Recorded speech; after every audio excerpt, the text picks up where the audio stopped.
जय जय जहि अजाम् अजितदोषद्रुहितगुणाम् त्वमसि यदात्मना समवरुद्धसमस्तभगः अगजगदोकशाम् अखिलशक्त्यवबोधकाते क्वचिज्जया आत्मना च चरतो अनुचरेन्निगमः. నిన్న సత్సంగంతో అందరూ ఋషులయ్యారా?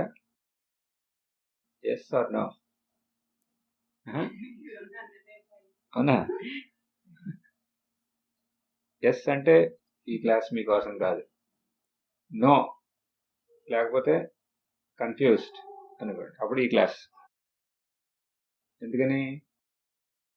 మనం ఈ క్లాస్లో దాని గురించే, అసలు ఋషి అంటే ఎవరు, ఋషి ఎవరు కాదు, మళ్ళీ ఎలా ఆ ఋషత్వం అనేది మనలోనే ఉంది, దాన్ని మనం ఎలా గుర్తించి దాన్ని మేల్కొల్పగలం, దాని గురించి ఈ క్లాస్.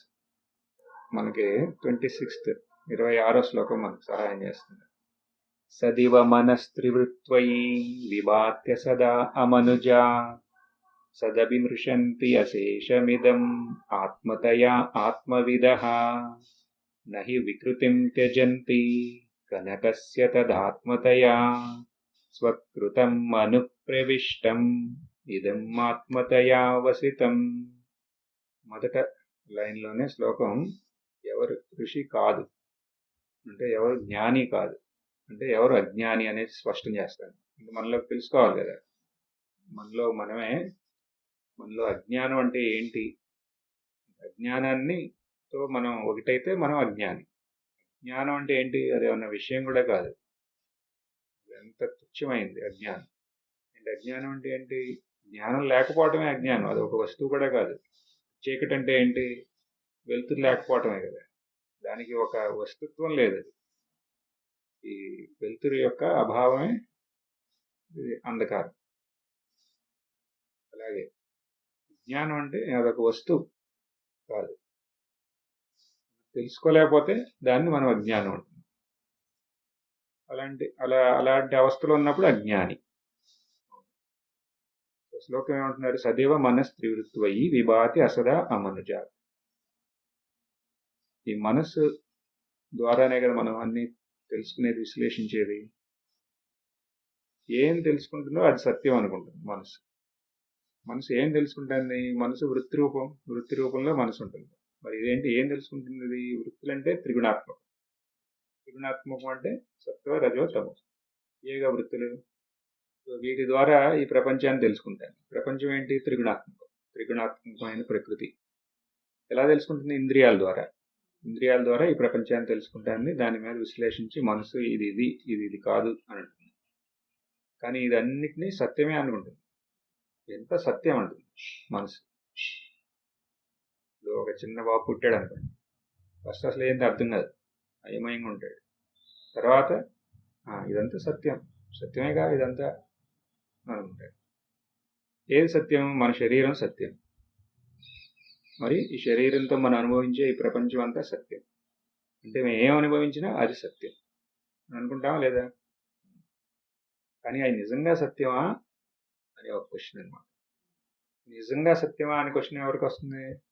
ఇది చాలా డెలికేట్ టాపిక్. ఇప్పుడు మీరు ఇంటికి వెళ్ళి ఇదంతా సత్యం కాదంటే మిమ్మల్ని అబ్జర్వేషన్లో పెడతారు. అదేం జరిగింది పొద్దున అని వచ్చి అడుగుతారు.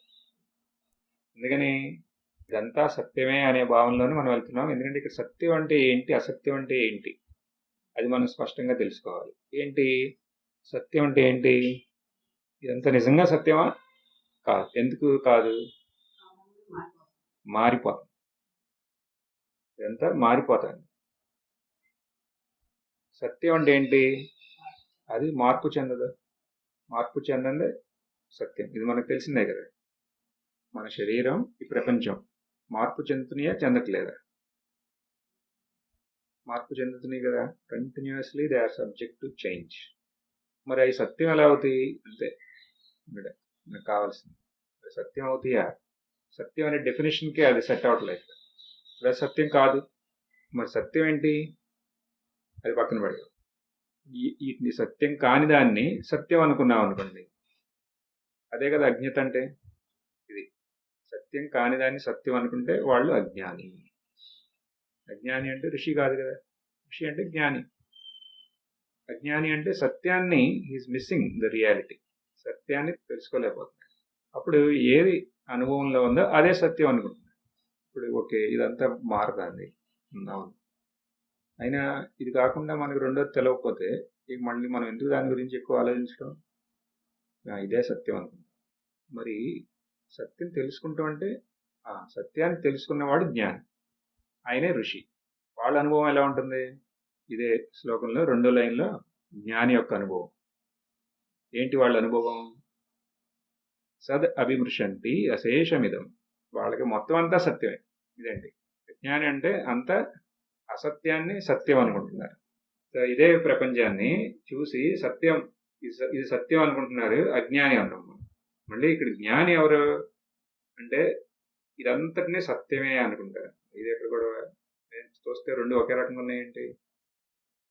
అసత్యాన్ని సత్యం అనుకుంటున్నాడు ఎవరు? అజ్ఞాని. జ్ఞాని సత్యం కాకుండా రెండోది ఏం లేదంట. సత్యం కాకుండా రెండోది ఏం లేదు. ఇప్పుడు మనం జ్ఞాని అంటే ఇది స్పష్టంగా ఉండాలి, అంటే సత్యం కాకుండా ఇక రెండోది ఏమీ లేదు మన అనుభవంలో. ఆత్మతయ ఆత్మ విదితం అన్నారు. అంటే సత్యం ఇదంతా సత్యమే అంటే ఓ ఇదంతా సత్యమే, మేము అదే కదా, కాదు కాదు కాదు, గవల ఆ లైన్. ఆత్మతయ ఆత్మవిద అంటే ఆత్మజ్ఞాని ఎలా చూస్తున్నాడు అంటే ఇదంతటిని ఆత్మలాగానే చూస్తున్నాడు. అజ్ఞానికి లేని దృష్టి ఏదో ఉంది అక్కడ, అంటేనే అంతా చూస్తున్నాం కానీ జ్ఞాని కూడా చూస్తున్నాడు. కానీ ఎలా చూస్తున్నాడు? ఇదంతా సత్యం అంటున్నాడు. అప్పుడు మీరు మన పార్టీనే అనుకుంటే కాదు. ఏంటి అంతటినే ఎలా చూస్తున్నాడు? ఆత్మరూపంగా చూస్తున్నాడు. ఆత్మ అంటే ఆయన స్వరూపంగా చూస్తున్నాడు. ఇదంతా మనకి ఆ అనుభవం కావాలి కదా. అనుభవం కావాలంటే ఉదయం అర్థం చేసుకుని రాసుకుంటే కదా. ఇక మన సొంతం అవ్వాలంటే మనం ఏమేం తెలుసుకోవాలి? ఫస్ట్ అసలు ఈ ఆత్మ అంటే ఏంటి? ఏంటి ఈ జ్ఞాని మాట్లాడితే ఇదంతా ఆత్మరూపంలో నేను చూస్తున్నాను. ఆత్మ అంటే ఏంటి? ఇదంతా ఆత్మ ఎలా అవుతుంది? రెండు. దానివల్ల ఇదంతా సత్యం ఎలా అవుతుంది? ఈ మూడు క్వశ్చన్స్కి, ప్రశ్నలకి మనకి ఉత్తరం ఉందంటే ఇక మనం ఋషే. అందుకని ఇప్పుడు మనం వింటూనే, ఇప్పుడు మనం ఏం సాధించాల్సింది ఏం లేదు, ఇది మనకు సహజంగా ఉన్న అనుభవమే. అటేపు మనం ధ్యాస పెట్టలేదు కాబట్టి మనం దాన్ని విస్మరిస్తున్నాం. ఒకసారి అటేపు మన సహజంగా ఉన్న మన అనుభవం మీదకి మనం ఒక ధ్యాస మనం పెట్టాలంతే. పెడితే అది మన సొంతం అవుతుంది.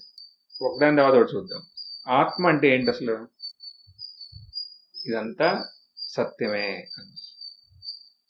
ఇదంతా సత్యమే అంటే ఒక సత్య దృష్టి ఉంది ఇద్దరికి.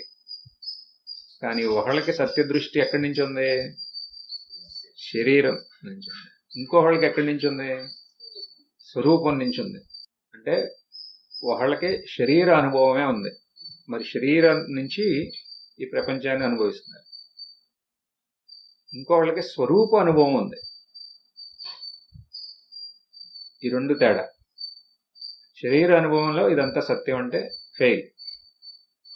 స్వరూప అనుభవం నుంచి ఇదంతా సత్యం అంటే అది ఏమన్నా అది పాస్. అప్పుడు వాళ్ళు ఏమంటారు? నువ్వేమంటున్నావు ఇదంతా సత్యం కాదు, ఇది మిథ్య అని. ఎందుకని? అజ్ఞాని దృష్టి కరెక్ట్ కాదని చెప్పడానికి ఇక్కడ.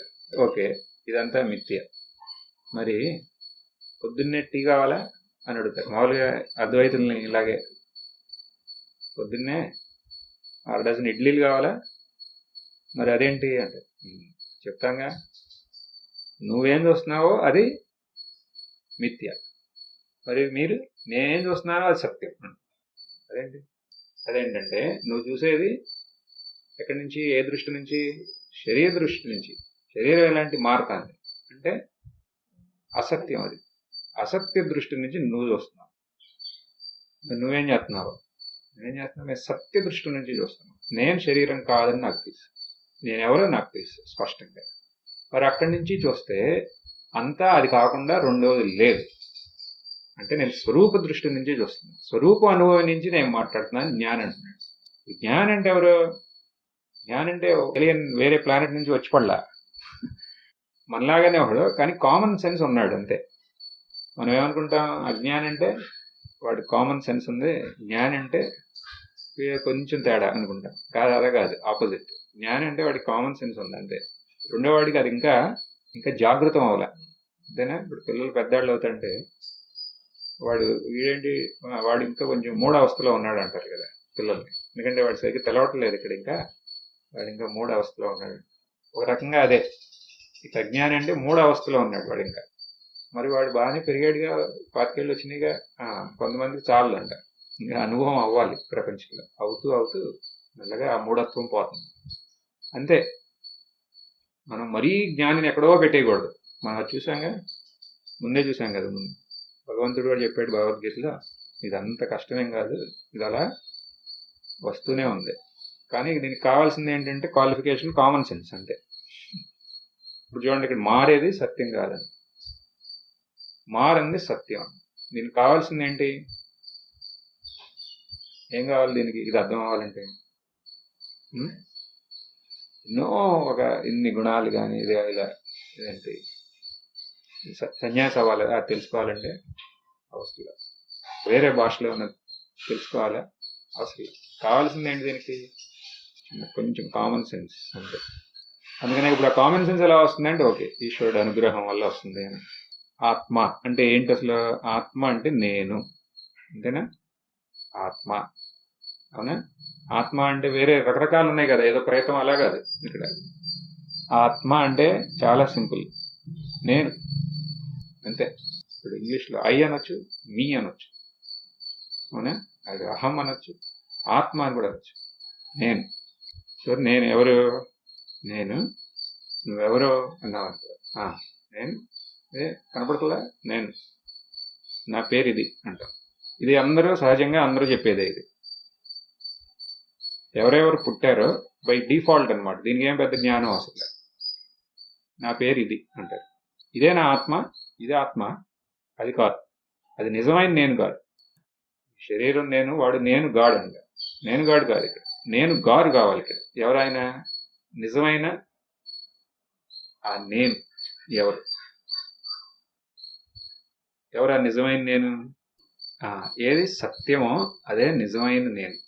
ఏది సత్యం, మారంది సత్యం. చూడండి, అవునా? ఇది మారతాను కాబట్టి అది నేను కాదు, మారంది సత్యం. ఏంటది మారందే, మారని వస్తువు ఏముంది? ఎందుకంటే మారందే సత్యం, మారేది అసత్యం. సో మారని వస్తువు ఏంటి, అదే స్వరూపం అంటుంది అంతే. స్వరూప అనుభవం అంటే ఏంటి, సత్యం యొక్క అనుభవం. స్వరూపం అంటే సత్యం. మరి ఏంటది మారింది, మనలో మారేదేంటి, మారిందేంటి, అంతే. ఇక్కడతో అయిపోయింది. అజ్ఞానం అనేది ఇక్కడతో అయిపోయింది. ఎప్పుడన్నా సరే అజ్ఞానాన్ని మనం క్వశ్చన్ చేసామనుకో, ఇక అక్కడితో అయిపోయినట్టే కదా దాని పని. మనం క్వశ్చన్ చేయకపోతే అది తాండవిస్తుంది అనమాట మన మీద. ఒకసారి మనం క్వశ్చన్ చేసామనుకో, దాని సగం బలం పోయినట్టే. ఇప్పుడు ఆ సగం బలం అజ్ఞానాన్ని మనం తీసేయాలంటే ఈ ఒక్క పాయింటే. ఏంటది, మారందే మారేది, మారేది అసత్యం, మారందే సత్యం. మారేది నా స్వరూపం కాదు, మారిందే నా స్వరూపం. అవునా? అంటే మనలో రెండు ఉన్నాయి, ఒకటి మారేది, ఒకటి మారింది. ఆ మారేదాని పార్టీ తీసుకున్నారనుకోండి, అప్పుడు మన లేబుల్ ఏంటి, అజ్ఞాని. మారని పార్టీలో మీరు జాయిన్ అయ్యారనుకోండి, అప్పుడు మీరు జ్ఞాని. సో ఏంటి మనలో మారేది అంటే శరీరం మనసు, శరీరం మనసు మారుతానే ఉన్నాయా, మారుతానే ఉంటాయి. పుట్టినప్పటి నుంచి పోయే వరకు మారుతానే ఉంటాయి. అది సత్యమా, చూడండి, అది స్వరూపమా, అది ఆత్మ కాదు. ఓకే, మారింది ఏంటి మనలో, అది ఏంటి మారింది ఏంటి, మన అనుభవం ప్రకారం మనలో మారింది ఏంటి, తెలుసుకునే జ్ఞానమైనా, ఇదన్న పేరైనా ఎరుక, రెండు ఒకటేనా, అంతేగా. సో ఫస్ట్ ఇది మన అనుభవంలో ఉందా లేదా. ఎరుక అంటే మామూలుగా ఈ శరీరం మనసుతో కూడుకునే మన అనుభవంలో ఉన్నట్టు ఉంటుంది కదా. ఇప్పుడు ఆ రెండు మారుతున్నాయి, కానీ ఎరుక మారట్లేదు. కానీ ఇప్పుడు మనం ఎరుక మారింది అన్నప్పుడు వాటి నుంచి వేరేగా మనం దాన్ని అనుభవపూర్వకంగా అర్థం చేసుకోవాలి. ఇది ఇక్కడే ఉందంతా. ఎరుక అంటే ఏంటి అని మనం అనుభవపూర్వకంగా దాన్ని గ్రహించాలి. ఏది అది మారింది అంటే ఇప్పుడు దీంట్లోనే ఈ మారేదంటూ ఒక మారింది ఉన్నప్పుడు మీకు అర్థమైందా అన్నప్పుడు మీరు ఆ శరీర మనస్సుకి తాదాత్మ్యం పొందిన ఎరుకతో అర్థమైంది అన్నారు అనుకోండి, అంటే దాని అర్థం కాలేదు అంటే మళ్ళీ మొదటికి వచ్చింది బండి. అలా కాదు. అందుకని ఇప్పుడు ఎరుకంటే ఏంటి అంటే అన్నిటినీ తెలుసుకునేది అంటున్నాం మనం. అన్నప్పుడు మనం శరీరాన్ని మనసుని కూడా తెలుసుకోవాలంటే అదే ఉండాలి అక్కడ. అని అన్నప్పుడు మనం ఈ శరీర మనస్సుల నుంచి వేరేగా ద్రష్ట అన్నిటినీ తెలుసుకునేది. అంటే అన్నిటినీ తెలుసుకుంటుందా ఫస్ట్ అర్థం చేసుకుంటానికి అలా. తర్వాత అది మనకి నిజంగా స్పష్టంగా అర్థమైంది అంటే మనం ఎలా చెప్పగలం అంటే అది అనంతం అని గుర్తించినప్పుడు, అది కూడా అనుభవం ద్వారా. ఇప్పుడు అన్నిటినీ తెలుసుకుంటాను కదా, ఆ తెలుసుకునేది ఎవరు అన్నాం అనుకోండి, తెలుసుకునే దాన్ని మనం అనంతం అని అన్నామంటే ఇక అది మన శరీరం మనస్సు యొక్క పరిధిలో లేనంటే. ఎందుకంటే మనకు తెలుసు కదా శరీరం మనస్సు ఇది పరిచ్ఛిన్నం అనేది మన అనుభవంలో ఉంది. మారేది శరీర మనస్సు, మారందే ఎరుక. కానీ ఆ ఎరుక ఎలాంటిది? అది పరిచ్ఛిన్నమా అపరిచ్ఛిన్నమా? అపరిచ్ఛిన్నమేగా. ఆ అపరిచ్ఛిన్నం అనేది మన అనుభవంలో ఉందా ఇప్పుడు? తర్వాత ఇప్పుడు ఈ క్షణంలో. Very good. సో ఆ మారింది, ఇప్పుడు ఆ మారింది దాని మీద అనమాట ఇప్పుడు ఈ డిస్కషన్ అంతా వెళ్తుంది. సో ఏది సత్యం ఏది అసత్యం అనే దాన్ని మనం ఎక్కడికి వెళ్ళాము? మారేది మారిందే, ఇదంతా మారిందే ఆ ఎరుకన్నాం. ఆ ఎరుక మన అనుభవంలో ఇప్పుడు ఉంది. ఎలా? అనంతమైన ఉనికిలాగా ఉంది. ఉనికంటే ఏం లేదు, అది ఉందే అని అంటాం అంతే. అది అనంతంగా ఇప్పుడు మన అనుభవంలో ఉందే అన్నామే, అదే ఉనికి. ఈ అనంతమైన ఎరుక ఉనికి ఇదే మారింది. అదే సచ్చిదానందం, సత్యం, జ్ఞానం, అనంతం. ఇవన్నీ అది ఎలా ఉందో అలాగే ఉంది ఇప్పుడు వరకు. దాంట్లో మార్పు లేదు. అంటే మార్పు తీసుకురావడానికి ఎవరి వల్ల కాదు. ఇప్పుడు మనది ఎక్కడ మార్పు ఉంది? ఏదేది మనకి ఎరుకకు విషయంగా ఉందో దాంట్లో మార్పు ఉంది. కానీ ఈ మార్పులన్నింటినీ ఏది గ్రహిస్తాందో దాంట్లో మార్పు అనేది లేదు. ఆ మార్పు లేని ఆ ఎరుక సత్యం, అదే స్వరూపం, అదే ఆత్మ. సో ఋషి జ్ఞాని అంటే ఎవరు? ఈ ఆత్మస్వరూపాన్ని క్షుణ్ణంగా అనుభవపూర్వకంగా గ్రహించినాడు అంతే. ఆత్మస్వరూపం అంటే ఈ అనంతమైన ఆ ఎరుకని స్పష్టంగా. తర్వాత రెండోది అది అప్పుడు వాళ్ళు గ్రహించిన తర్వాత ఇక వాళ్ళు ఏమేమి వాళ్ళ అనుభవంలో ఉందో అదంతా ఆత్మ అని అంటున్నాం కదా, అది ఎలా అవుతుంది? రెండోది ఆత్మ జ్ఞాని లేదా ఋషి అంటే ఎవరు? ఏమేమి చూస్తున్నాడో అదంతా ఆత్మరూపంగా చూస్తున్నాడు అంటున్నాం. అది ఎలా సాధ్యం అంటే ప్రతిదీ సత్యం అవ్వాలి. ఫస్ట్ చూసింది అంతా సత్యం అనుకున్నాడు అజ్ఞాని అంటున్నాం. ఇప్పుడు అంతా సత్యమే అనుకున్నాడు జ్ఞాని అంటున్నాం. అంటే ఏంటి? వాడు ముందు వాడు ఏం చూస్తున్నాడు అది కాదు కదా ఏం చూసేది. మరి అదే సత్యం ఎలా అవుతుంది? ఇక్కడేం మార్పు కనపట్లే. మరి బయట జ్ఞాని అజ్ఞాని ఒకే ప్రపంచంలో ఉన్నారు, కానీ ఒకడేమో సత్యం అంటున్నాడు, ఇంకోడేమో అసత్యం అంటున్నాడు. ఇదేంటి గొడవ అంటే ఇదేదో వేరే దృష్టి ఉంది ఇక్కడ. ఏంటి ఆ దృష్టి? ఇదంతా సత్యం ఎలా అవుతుంది అంటే ఈయనకి ఆత్మ దృష్టి ఉంటే ఇదంతా సత్యం అవుతుంది అనమాట. ఎలా? ఆత్మ దృష్టికిను ఇదంతా సత్యం అవటానికి ఏంటి సంబంధం అంటే వాళ్ళ స్వరూపాన్ని కనుక వాళ్ళు గుర్తిస్తే అంతే కదా, వాళ్ళ శరీరంలో ఉన్న స్వరూపాన్ని గుర్తించి అప్పుడు వాళ్ళు సత్యాన్ని మనం గుర్తించారంటున్నాం. అలాగే అదే క్షణంలో వాళ్ళకి ఇంకోటి అవుతుంది, ఈ ప్రపంచం యొక్క సత్యాన్ని కూడా వాళ్ళు గుర్తిస్తున్నారు. ఈ నామరూప ఈ జగత్ యొక్క స్వరూపాన్ని గుర్తిస్తున్నారు. అదేలా? ఇప్పుడు మీ స్వరూపాన్ని మీరు గుర్తించారో మీరు ఈ సృష్టి యొక్క స్వరూపాన్ని గుర్తిస్తారు. ఈశ్వరుడి యొక్క స్వరూపాన్ని గుర్తిస్తారు. చూడండి ఎంత సింపుల్ అది. దానికి చేయాల్సింది ఏంటి? మనం ఈశ్వరుని పట్టుకుని ఏం చేయటం కాదు, లేకపోతే ఈ సృష్టిని పట్టుకుని ఏం చేయటం కాదు, అసలు మీరెవరు అనేది మీరు గుర్తించండి. అందుకనేగా రమణ మహర్షి ఏం అడిగినా ఆయన ఈ క్వశ్చన్ అడిగింది ఎవరు అంటారంట. క్వశ్చన్ అడిగింది నీది తెలవదా? నేనేగా. నువ్వేనా అంటారు. నేనే. నేనెవరో తెలుసుకో. నేను అడిగిన దానికి చెప్పకుండా నేనెవరు ఇదిగో చూడు ఈ ఐడి కార్డు, ఇదిగో నేను అడిగింది ఏంటి? నేను అడిగింది ఈశ్వరుడి స్వరూపం ఏంటని అడిగాను. నువ్వేంటి నేనెవరో తెలుసుకోమంటావు అంటే అప్పుడు ఆయన ఏమన్నారు? రేపొద్దు నువ్వెవరో నువ్వు తెలుసుకుంటే నీకు అన్నీ తెలుస్తాయి. అవునా? ఆయన మాట అక్కడికి వెళ్తారు. ఎందుకని? ఆయన టైం వేస్ట్ చేయరు, సూటికి వెళ్ళిపోతారు. అంటే దాని అర్థం ఏంటి? మనం తీసుకోవాల్సింది ఏంటి? అక్కడ ఎవరన్నా సరే మళ్ళీ అక్కడికే వెళ్ళాలి. ఎంత ఆధ్యాత్మం ఏం చేసినా వెళ్ళి అక్కడికే వెళ్ళాలి. మన స్వరూపాన్ని మనం గుర్తించామంటే ఇక దేని మీద మీకు సంశయం ఉండదు. ఎందుకంటే అన్ని స్వరూపాలు అన్నిటి ఈ ప్రపంచం యొక్క స్వరూపం, ఈశ్వరుడి యొక్క స్వరూపం కూడా క్షుణ్ణంగా గోచరం అవుతుంది అనుభవపూర్వకంగా. స్వరూపం సత్యం. అప్పుడు అన్నిటి యొక్క స్వరూపాన్ని గ్రహిస్తే మరి ఇదంతా ఏమవుతుంది? అప్పుడు స్వరూపం సత్యం కదా, నా స్వరూపం సత్యం. అలాగే ఈ ప్రపంచం యొక్క స్వరూపాన్ని గ్రహించడం అప్పుడు ఏమవుతుంది? ఇదంతా సత్యమే అవుతుందా? అది అప్పుడు సత్యం కాకుండా రెండోది ఏమీ లేదంటున్నారు.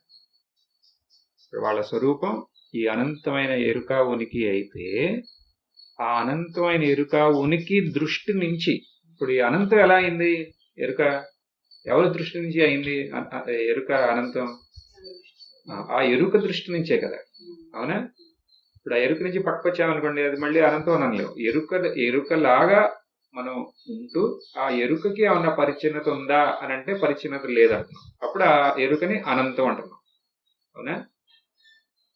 ఇప్పుడు అలాగే ఆ అనంతమైన ఎరుక ఉనికి దృష్టి నుంచి చూస్తే ఇక అది కాకుండా ఇంక రెండోది లేదంటున్నాం. అందుకనే కదా దాన్ని అనంతం అంటున్నాం. దేశకాల వస్తు పరిచ్ఛేద శూన్యం. ప్రతి చోట ఉంది, ప్రతి వస్తువు అదే. ఇంకా కాలం ఈ మూడు యొక్క పరిచ్ఛిన్నత లేదు. అదే కదా అనంతం అంటే. అవునా? అందుకని ఆ అనంతమైన ఎరుక ఉనికి లేకుండా మనం ఏ వస్తువునన్నా మనం మన అనుభవంలో రాగలదా? రాలేదు. ఒక అస్తిత్వం, ఆ వస్తువు ఉంది అంటే అక్కడ ఉంది ఆల్రెడీ. ఏముంది అక్కడ? ఉనికి ఉంది. ఆ ఉనికి ఎక్కడి నుంచి వచ్చింది ఆ వస్తువుకి? ఇదే తెలుస్తాంది అంటే అక్కడ ఎరుకుంది. అవునా? మరి ఈ నామరూపం ఇదంతా అనంతంగా కనపడతానుగా మనకి. దీనికి అసలు ఎండు ఇప్పుడు వరకు కనపడలేదు. గెలాక్సీ తర్వాత గెలాక్సీ వెళ్తానే ఉంది అంటే ఎందుకో తెలుసా? దానికి అధిష్టానంగా ఈ అన్నిటిని అనుభవంలోకి మీకు తీసుకొచ్చే ఈ అనంతమైన ఎరుక ఉనికి ఉంది కాబట్టి. అవునా? నువ్వు ఎక్కడికన్నా కొత్త ఆబ్జెక్ట్ కనపడితే అక్కడ వాళ్ళు ఆల్రెడీ అక్కడికి వెళ్ళేవాడికి అక్కడ ఎరుక రెడీగా ఉంది, రారా అంటుంది. అందుకని ఆ ఎరుక వల్లే మనకు తెలుస్తుంది. బాహ్యంగా వెళ్తే సరే, సూక్ష్మంగా వెళ్ళి మనం ప్రోటాన్ న్యూట్రాన్ లోనికి వెళ్ళిపోయి బోసాన్స్ ఇంకా లోనికి వెళ్ళిపోయాం. వెళ్ళిపోయిన తర్వాత అక్కడ ఎరుక రెడీగా ఉంది, రారా ఇదిగో ఇదేంటో తెలుసుకో నువ్వు అంటుంది. అంటే వీడు అక్కడ ఉన్నాడు, ఇక్కడ అన్నిసాట్ల అనంతం. అవునా? అందుకనే ఆ అనంతమైన ఎరుక ఉనికి లేకుండా మనకి వేరే అనుభవమే అవట్లా. కాబట్టి ఇదంతా ఏంటి? ఆ అనంతమైన ఎరుక ఉనికినే, దాని యొక్క ప్రకట రూపాలు. ప్రకట రూపాలంటే అది ఏదో మళ్ళీ అక్కడ కార్యకారణంలాగా కాదు, సహజంగా అలా. ఎందుకని ఆ దృష్టి నుంచి రెండోది లేదు. అక్కడి నుంచి పక్క వచ్చామనుకోండి, అక్కడ వస్తుంది అనమాట కార్యకారణం. అనంతమైన ఎరుక ఉనికిలాగా మిగిలితే ఇంక అక్కడ కార్యకారణం ఏంటి? అక్కడ ఏం జరుగుతుందో అది జరుగుతుంది. అవునా? అది ఏంటి ఇదంతా అంటే మాండూక్యారికలు ఏమంటారు? దేవస్య ఏష స్వభావోయం ఆప్తకామస్య కాస్పృహ. కొంతమంది ఏమంటారు? భోగార్థం. కొంతమంది ఇదంతా ఈశ్వరుడి క్రీడార్థం, లీల ఇది అంటారు. అవన్నీ ఏం కాదు. మరి ఏంటిది అంటే దేవస్య ఏష స్వభావం. దేవస్య అంటే అక్కడ అనంతమైన ఎరుక ఉనికి, ఆయన యొక్క స్వభావం ఇదంటారు. స్వభావం అంటే ఏంటి? ఇప్పుడు అగ్ని ఉందనుకోండి, ఉష్ణం అనేది ఏంటి? అగ్ని యొక్క స్వభావం. దాని వేరే ఇది అగ్ని ఉష్ణం లేని అగ్ని ఇది అని మనం అనగలమా? అనలేం కదా, ఎందుకంటే అది స్వభావం. అలాగే ఇక్కడ ఈ అనంతమైన ఎరుక ఉనికి యొక్క స్వభావం అంటున్నాం ఇదంతా. ఈ అనంతమైన ఎరుక ఉనికి లేకుండా ఒక వస్తువు అనేదే లేదు. ఎందుకని ఆ రెండు, ఇది లేకుండా అది లేదు, అది లేకుండా ఇది ఉంది, అది వేరే టాపిక్. కాబట్టి ఇవన్నీ ఏంటి ఇదంతా అంటే వాటి అయ్యే అనంతమైన ఎరుక ఉనికిని. సో ఈ స్వరూప జ్ఞాని అంటే ఎవరు? ఈ అప్రిషియేట్స్ ది స్వరూపం ఆఫ్ ఎవ్రీథింగ్ విచ్ ఇంక్లూడ్స్, అంత అన్నిటి యొక్క స్వరూపమే ఆయన అనుభవంలో ఉంది. జీవస్వరూపం, జగత్ స్వరూపం, ఈశ్వర స్వరూపం కూడా. ఈ మూడు స్వరూపాలు వేరే వేరే కాదు, ఒకటే. ఎక్కడ ఒకటే అవుతాయి అన్నీ? అనంతమైన ఎరుక ఉనికి దగ్గర. అనంతమైన ఎరుక ఉనికిలో ఒకడు బయటకు వచ్చాడు, ఒకళ్ళలాగా అది రూపం తీసుకుంది, ప్రపంచం వచ్చింది. మళ్ళీ ఇప్పుడు ఈయన కావాల్సిన అన్ని కోరికల కోసం ఒక ఈశ్వరుడు వచ్చాడు. కానీ వీళ్ళందరూ ఎక్కడ? ఈ అనంతమైన ఎరుక ఉనికి. సో ఋషి జ్ఞాని అంటే ఎవరు? ఈ స్వరూప అనుభవం ఉన్నవాడు. ఏంటి స్వరూప అనుభవం? అనంతమైన ఎరుక ఉనికిని గ్రహిస్తే ఈ మొత్తం గ్రహించినట్టే అంటున్నారు. ఎరుక ఎంతో కొంత నాకు అర్థమైంది, అది అనంతం అంటే కూడా అర్థమైంది. కానీ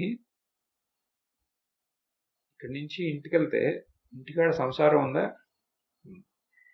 మరి అది అనంతమైన ఎరుక ఉనికి ఎలా అవుతుంది? అది ఎలా అవుతుందో అర్థమైందంటే అప్పుడు ఇక ఇది మార్పు చెందదు కదా, అవునా? అప్పుడు ఋషేనా మీరు? వాళ్ళు ఎలా అయినా అవ్వాలి. ఏంటి ఇది? మనకి నెక్స్ట్ లైన్లో ఇంకా స్పష్టం చేస్తాను ఈ శ్లోకం ఏం చెప్తున్నారు ఇక్కడ? ఒక ఉదాహరణ, స్వర్ణం ఆభరణం, గోల్డ్ అండ్ ఆర్నమెంట్స్. ఒక ఎగ్జాంపుల్ తీసుకున్నారు ఇక్కడ. నహి వికృతిం త్యజంతి. ఈ ఆభరణాలు సాధారణంగా మన యొక్క దృష్టిని అటు మళ్ళిస్తాయి, అంతేనా? ఇప్పుడు ఇక్కడ ఏదన్నా ఒక ఆభరణం పెట్టామనుకోండి, మీ దృష్టి అటు వెళ్తుందా? వెళ్తా కదా. నేనేమని అనుకుంటున్నా అని ఆయన చూస్తారు కదా, లేకపోతే దాని ఇంకే చూడాలని ఉంటుందా? అది ఆభరణం అంటే అదనమాట, ఆకర్షించేస్తుంది దృష్టిని. అది సహజం. అలాగే అది ఏంటి అని అంటారు. ఇప్పుడు మీకు తెలిసిన ఏ కాకుండా ఏదో కొత్త దొట్టు ఇక్కడ పెట్టామనుకోండి, ఆభరణమే, బంగారం. అంటే మీకు తెలిసినవి ఉంటాయి కదా, నెక్లెస్లు, వడ్డాణాలు ఉంటాయి. కొత్తగా ఒకటి తీసుకొచ్చి పెట్టాము ఇక్కడ వేరే దేశం నుంచి. అది ఏంటి? ఇది ఆభరణం అని తెలుసు, కానీ మనకు తృప్తి ఉండదు. కానీ ఎందుకని? దానికి ఏదో ఒక పేరు పెట్టాలి, అవునా? అందుకని అటు ఇటు చూసి, అక్క ఈ పేరు ఏంటిది, దీన్ని ఏమంటారు? ఇవి నాకు తెలియదు, ఇది ఎక్కడ అమెరికా నుంచి వచ్చిందేమంట. ఏంటిది, దీని పేరేంటి అంటారు. అప్పుడు ఏదో ఒక పేరు పెట్టారు, అప్పుడు తృప్తి. దానికి ఒక పేరు పెట్టే వరకు మనకు తృప్తి ఉండదు, అవునా? అంతెందుకు, ఇప్పుడు హిమాలయాల్లో పైకి వెళ్తాం నడుచుకుంటూ, ఇక మనుషుల యొక్క సంచారం ఏమి ఉండదు. ఇంకా పైకి వెళ్తే ఏముంటుంది? ఇంకా గడ్డి అట్లాంటిది, చెట్లు ఏముండదు, ఇంకా పుట్టి రాళ్లే. ఇంకా వెళ్తే అంతా మంచే, అన్ని మంచుకుండలే. ఇప్పుడు కానీ అక్కడ అది అంత వైభవంగా ఉంటుంది కదా. కానీ ఈ కొండ పేరు ఏంటి?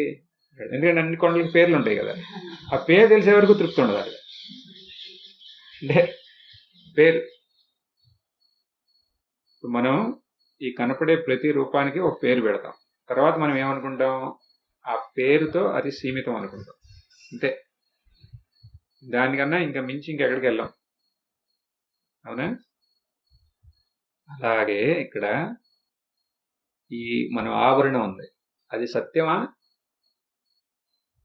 ఈ ఆభరణం సత్యమేనా?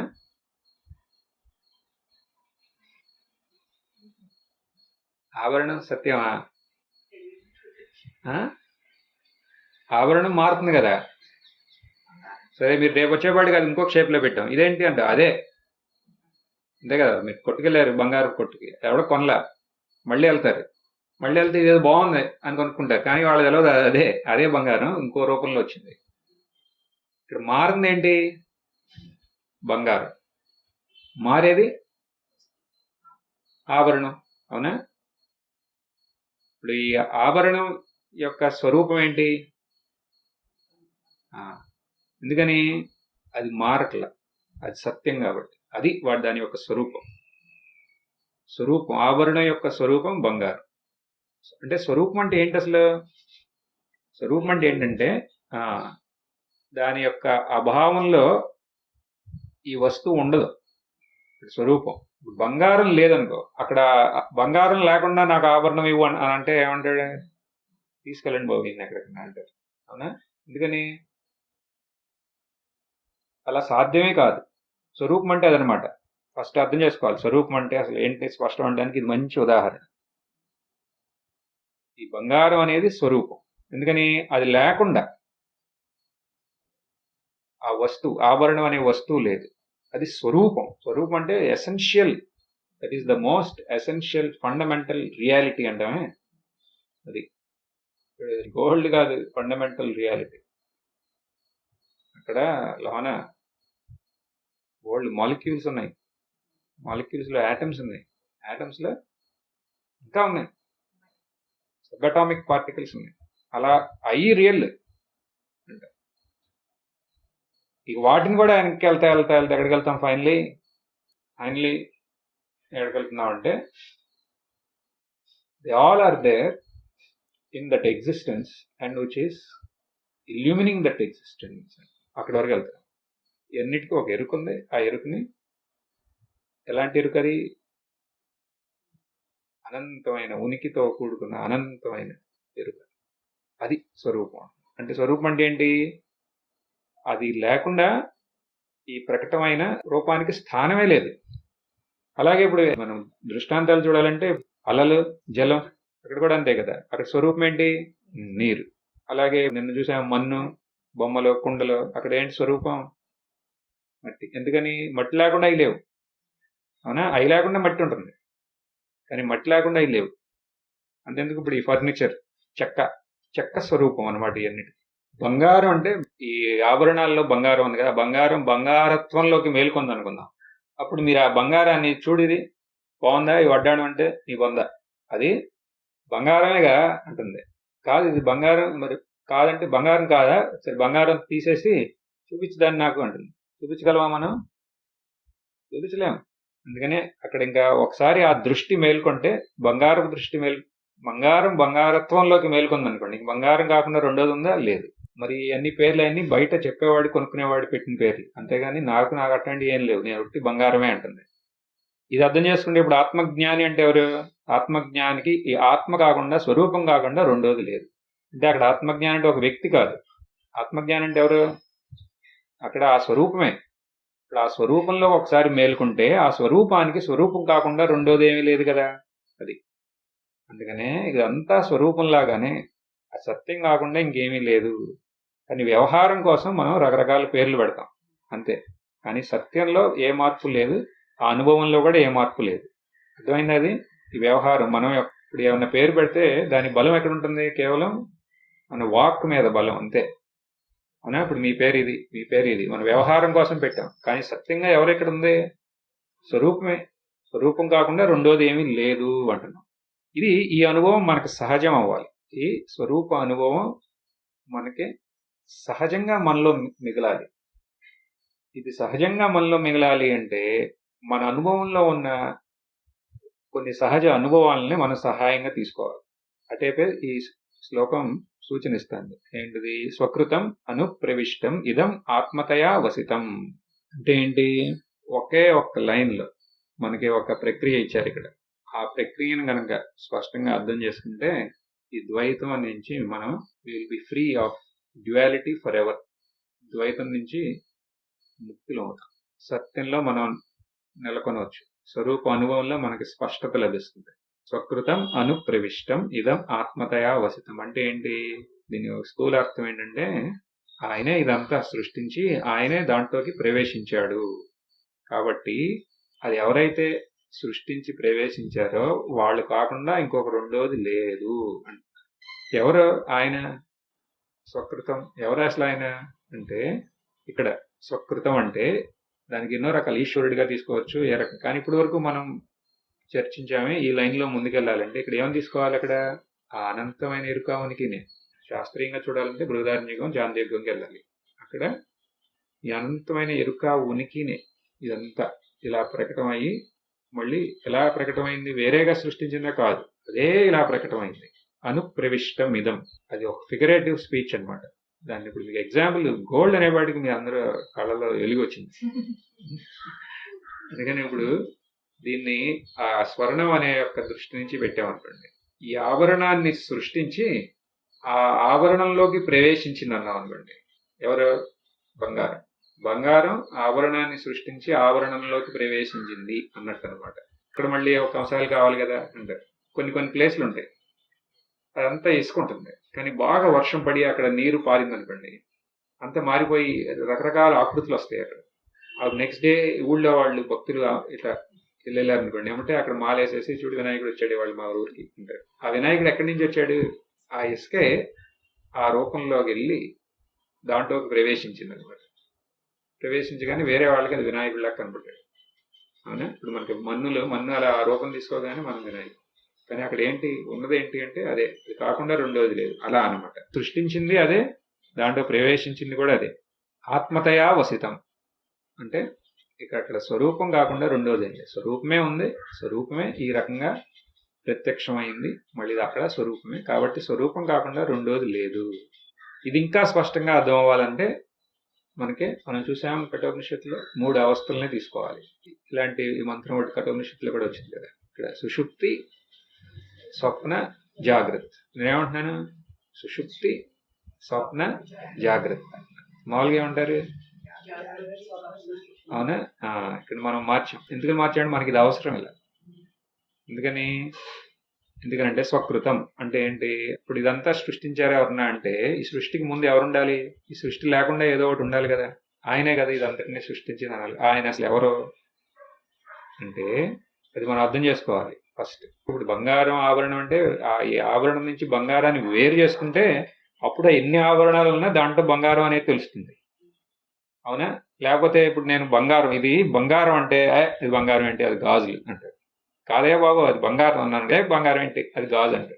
అవునా? ఇప్పుడు మీ అబ్బాయి ఉన్నాడు పుట్టాడు, వాడికి ఇది బంగారం రా అంటే బంగారం ఏంటి? నీకు మర్చిపోయింది, ఇది గాజు. ఇది మరి ఎలా ఇది బంగారం అని ఎలా తెలుస్తుంది? దాని నుంచి వేరేగా ఈ గాజు లేనప్పుడు అవస్థకు తీసుకెళ్ళాలి వాడిని. తీసుకెళ్ళి అక్కడ తయారు చేసేటప్పుడు ఇది చూసావా, ఇది ముద్ద, ఇది బంగారం అంటే ఇది ఇప్పుడు ఇలా అవుతుంది, ఇది గాజు. అలాగే ఈ సృష్టి ఈ నామరూపం లేని అక్కడికి వెళ్ళాలి. ఇప్పుడు మనం వెళ్తే గానీ అర్థం కాదు అసలు ఏంటి మనం ఏం మాట్లాడుతున్నాం అనేది. ఎలా వెళ్తాం? మనం వెళ్ళగలమా? వెళ్ళగలం. మనందరికీ అవకాశం ఇచ్చాడు భగవంతుడు. అక్కడి నుంచే వచ్చాం ఎక్కడికి? సుషుప్తి.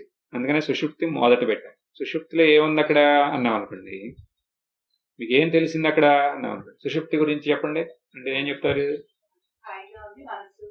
హాయిగా ఉంది. ఏముందండి? ఏం లేదు కాబట్టి హాయిగా ఉంది. అవునా? అంటే అక్కడ ఏంటి? మనం ఉన్నావా? ఉన్నా హాయిగా ఉన్నా. ఏం తెలుసా? ఏం తెలవలేదని తెలిసిందా? తెలిసే ఉంటాం అంటాం. అది చెప్పలేం కదా. ఎందుకని అక్కడ వీడు లేడు. అక్కడ ఇప్పుడు ఆన్సర్ చేసేవాడే లేడు అక్కడ. హాయిగా సుఖంగా అంటే అక్కడ ఏంటి? అదే అనంతతే కదా శాంతి అంటే. ఉన్నాను అంటే అక్కడ సత్. అక్కడ ఏం లేదని తెలుస్తుంది అంటే చిత్. సో నేను ఎలా ఉన్నాను అక్కడ? అనంతమైన ఎరుక ఉనికిలాగా ఉన్నావా? ఉన్నా. స్వప్నం వచ్చిందా? వచ్చింది. సో ఆ స్వప్నం ముందేముంది? సుషుప్తిలో ఏముంది? స్వరూపమే ఉంది కదా. అనంతమైన ఎరుక ఉనికినే ఉంది. అక్కడి నుంచి ఒక స్వప్నం వచ్చింది. ఏంటి అసలు ఆ స్వప్నం అన్నాం అనుకోండి, ఈ బంగారం ఆభరణం లాగా ముందు ఏదైతే ఉందో అదే కనపడాలి. ఇంకా వేరే బయట నుంచి వచ్చే ఛాన్స్ లేదు. అది అలా ప్రకటమైంది అనమాట. స్వప్నంలో ఉన్న విషయాలన్నిటిలాగా మళ్ళీ అక్కడ ఒక శరీరం ఉంది. అది కూడా మొత్తం అంతా ఎక్కడి నుంచి? దేని యొక్క ప్రకట రూపం? ఆ సుషుప్తి యొక్క స్వరూపం యొక్క ప్రకట రూపం. ఇప్పుడు అదే ఆ స్వరూపమే ఈ నామరూపంగా కనబడే ఈ స్వప్నం యొక్క స్వరూపం. రెండింటి యొక్క స్వరూపం ఒకటే. తర్వాత మేల్కొన్నప్పుడు ఇక్కడికి వచ్చాం. ఇప్పుడు ఇది ఈ రకంగా కనబడుతుంది ఇదంతా. ఇప్పుడు ఇదంతా ఏంటి? మళ్ళీ అదే కదా.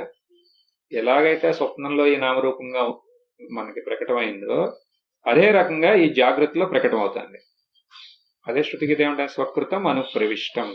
అదే ఇలా ఇన్ని రకాలుగా మళ్ళీ దాంట్లో ప్రవేశించింది కూడా అదే. అది కాకుండా రెండోది లేదు. కాబట్టి ఆత్మతయా వసితం.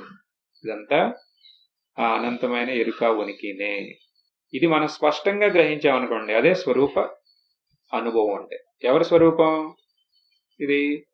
జీవుడి స్వరూపమా, జగత్ స్వరూపమా, ఈశ్వర స్వరూపమా? ఎవరి స్వరూపం ఇది? అందరి స్వరూపం. ఎందుకంటే స్వరూపంలో మార్పు అనేది లేదు. అంటే ఏది నా స్వరూపమో అదే ఈ ప్రపంచం యొక్క స్వరూపం, అదే ఈశ్వరుడి యొక్క స్వరూపం. ముందుందా చెప్పలా? నహి వికృతం త్యజంతి కనకస్య తదాత్మతయ. అక్కడ నా స్వరూపం ఎలాగైతే ఈ బంగారం ఆ బంగారత్వాన్ని త్యజించలేదో ఈ ఆభరణాలుగా ప్రత్యక్షమైనా సరే, అలాగే నా స్వరూప అనుభవం నా స్వరూపం నుంచి వేరేగా లేదు. మళ్ళీ ఆ స్వరూపం ప్రకటమైన ఈ నామరూపాలు, నా రూపం, ఈ ప్రపంచం, మన ఈశ్వరుడు, వాటి నుంచి కూడా వేరే లేదు. ఇదైనా శ్లోకం స్పష్టమైన ఏంటి? శ్లోకం ఫస్ట్ లైన్ లో ఏం చెబుతున్నాం? అసత్యాన్ని సత్యంగా భావించేవాడు అజ్ఞాని. జ్ఞానికి సత్యం కాకుండా రెండోది ఏమీ లేదు. ఎలాగైతే స్వర్ణ జ్ఞానికి స్వర్ణం కాకుండా రెండోది ఏమీ లేదు. అంటే దాని అర్థం ఏంటి? మనకు ముందు ప్రకటమైన ఇదంతా ఆ స్వరూపం కాకుండా వేరేది ఏమీ అక్కడ లేదు అని.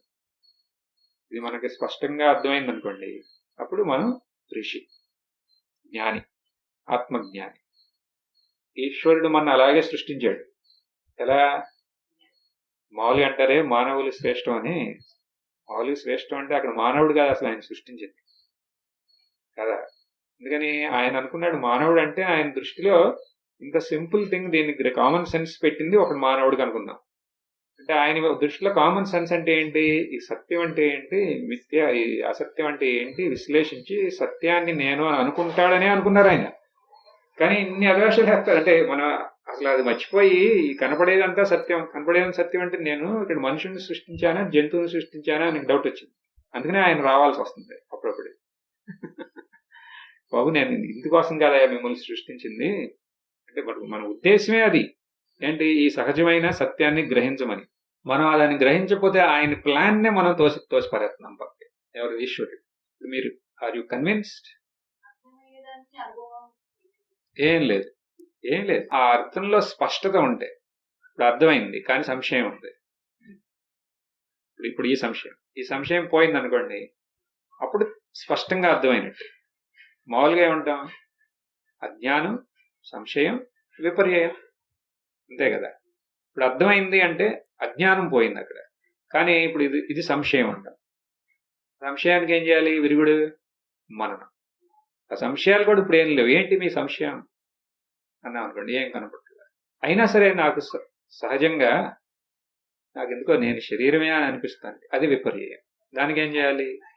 నిధిధ్యాసం. కానీ ఈ మూడు ఇప్పుడు మననం చేసినా నిధిధ్యాసం చేసినా అది శ్రవణ యొక్క బలంతోనే కదా. అక్కడ ఏమవుతుంది అంటే అర్థం అవటం అనేది స్పష్టం అవుతుంది. ఇంకా స్పష్టంగా అర్థమైందంటే అదే అనుభవం. ఇంకేమన్నా చేయాలంటే అక్కడ చేసేవాడు అక్కడ మిగిలాడు. అక్కడ ఇప్పుడు అర్థమైంది అనుకోండి, నీకు మిగులుతాడు ఎవడన్నా అక్కడ? ఇంకా వాడు ఏమైనా చేయగలడా? చేయలేడు. స్పష్టంగా అర్థం అవడం ఏంటి? అనంతమైన ఎరుకావునికి మేల్కొనడం, అంతే. స్పష్టంగా అర్థమైందండి. సో అట్లయితే మీరు మననం చేయాలి. ఎలా చేయాలి? ఇవాళ చెప్పిందాన్ని మనన రూపంలో చెప్పినా మీరు ఓ పని చేయండి. మీరు లెగుస్తారా? రోజు గాఢ నిద్ర నుంచి లెగుస్తారు కదా. ఇప్పుడు లేవగానే ఏం చేయాలి? గాఢ నిద్రలో నుంచి లేచాం కదా, ఆ గాఢ నిద్రలో నేను ఎలా ఉన్నాను అనేది దాని మీద మనసు పెట్టాలి, అంతే. ఫస్ట్ క్వశ్చన్, నేను ఎలా ఉన్నాను? 8 గంటలు అక్కడ పడున్నా కదా, నేను ఎలా ఉన్నాను? నేను ఉన్నాను. నాకేమైనా తెలుస్తాను? ఏం తెలియదు, హాయిగా ఉన్నా అంటే ఎలా ఉన్నాను? ఆ క్వశ్చన్కి ఆన్సర్ ఏంటంటే మేల్కోవడం. ఇలా అనంతమైన ఎరుక ఉనికి మేల్కొన్నట్టు. తర్వాత స్వప్నం వచ్చిందా? ఏదో వచ్చినట్టు అనిపించింది. ఆ స్వప్నంలో అవన్నీ ఇదే కదా, ఈ అనంతమైన ఎరుక ఉనికి యొక్క ప్రకట రూపమే కదా. అవును. ఇప్పుడు నేను మేల్కొన్నానా, మేల్కొన్నా. మరి నాకు ముందు కనపడుతుందా ఇదంతా? ఇదంతా ఏంటి అసలు? ఇప్పుడు ఇప్పుడు ఈ శరీరం నాది ఉంది, ఇదేంటి అసలు? అప్పుడు వీళ్ళు ఏదో పిలుస్తున్నారు, వాళ్ళు ఏదో పిలుస్తున్నారు ఈ శరీరాన్ని, కానీ ఏంటిది? అది అట్లా ప్రకటమైందంతే. ఇప్పుడు వీళ్ళందరూ దాని యొక్క ప్రకట రూపాలే అన్నారు. అంటే స్పష్టంగా దాన్ని అట్లా విశ్లేషణ చేసి, అలా మననం చేసి, దాన్ని అలా అర్థం చేసుకుంటే, అప్పుడు ఈ జాగ్రత్త అవస్థలో ఆ స్వరూపం కాకుండా ఏమన్నా మిగలగలదా? తర్వాత మీరు ఏమన్నా చూస్తున్నారు అనుకోండి, మీరు ఏమన్నా ఇదంతా ఏంటి, స్వరూపం కాకుండా ఇంకేమన్నా ఉందా? ఏం లేదు. స్వరూపం నుంచి బయటికి రాగలమా? బయటికి రాలేదు. ఇదే కదా స్వరూపం అనుభవం అంటే అని మిమ్మల్ని మీరే అడగండి. ఇదే. ఎవరన్నా కాదన్నారు అనుకోండి, ఆయన కూర్చోబెట్టి చెప్పండి, ఇదే స్వరూప అనుభవం. ఎందుకని? దాంట్లో శాంతి ఉందా? లేక సుషుప్తిలో ఉన్న శాంతి అప్పుడు ఉంటుందా? ఇక్కడ ఉంటుంది. ఇదేగా భగవద్గీతలో చెప్తారు, అందరూ నిద్రపోయినప్పుడు మేల్కొంటాడండి. దాని తర్వాత ఇక ఈ స్వరూప అనుభవం కాకుండా ఇంక రెండోది లేదు ఈ ప్రపంచంలో, అంతా ఆ స్వరూపమే. ఓ పూర్ణమద పూర్ణమిదం పూర్ణాత్ పూర్ణముదచ్యతే పూర్ణస్య పూర్ణమాదాయ పూర్ణమేవావశిష్యతే. ఓం శాంతి శాంతి శాంతి.